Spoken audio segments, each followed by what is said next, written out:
Hey guys, this is Team Waterflow, and today we are here to bring you an analysis on our water filtration device.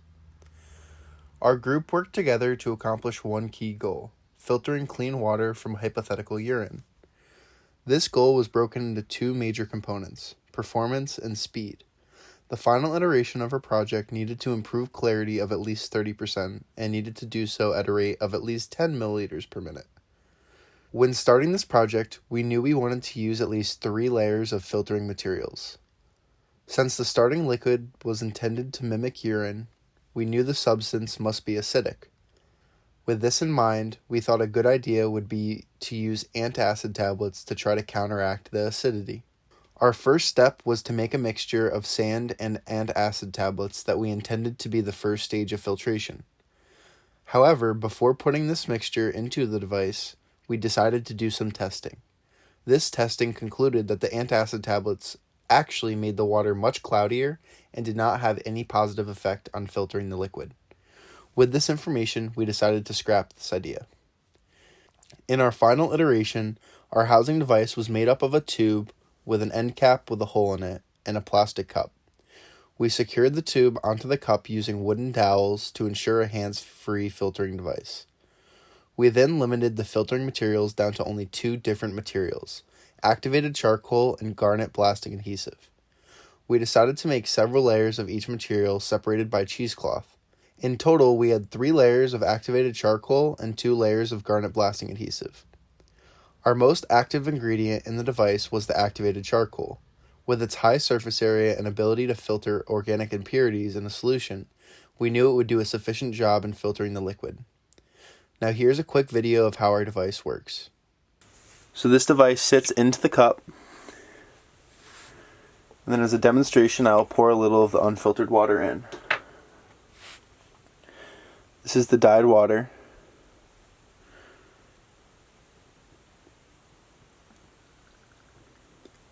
And we fill it all the way to the top.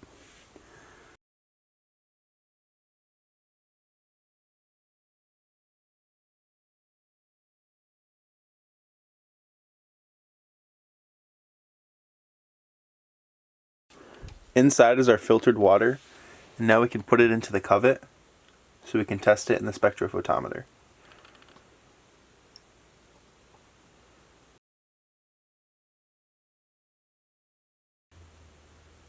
Here's a final sample of the filtered water. According to our spectrophotometer, it has a 17.7% filtration. In order to test our design between iterations, we built a spectrophotometer. To reach a stretch goal of ours, we decided to make use of the LCD screen we had received to display the voltage. The spectrophotometer was one of our biggest challenges, as none of our team members had a strong understanding of Arduinos. However, we did take the time to understand the code and why the circuit was wired the way it was. There was a point in time where our circuit would not appear as a circuit when connected to a laptop. It would actually appear as a USB.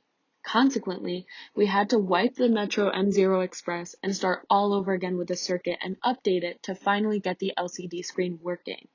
The calibration curve turned out fairly accurate with an R-squared value of 0.9019. However, we could have improved it by covering the circuit with some sort of box in order to increase the reliability of our spectrophotometer and keep the lighting consistent. As we had taken our project to different locations to test, the lighting kept changing, which could have skewed our understanding of how well our design actually worked. However, when testing our final design with a real spectrophotometer, we proved the previous hypotheses as to how well our final design would work were accurate. Looking at our cost analysis for the filtration device, most of our spending went towards our active ingredient, activated charcoal. Our final cost was $225 Martian dollars, which was $75 under our spending limit. In conclusion, our device allowed for an increased clarity of 17.7% and filtered at a speed of 12.3 milliliters per minute. It is satisfying to see the evident difference in the fluid before and after filtration. If we were to improve our device, we would start by using a taller tube to allow for more dye-absorbing material. We would also construct an enclosed box for the spectrophotometer to provide more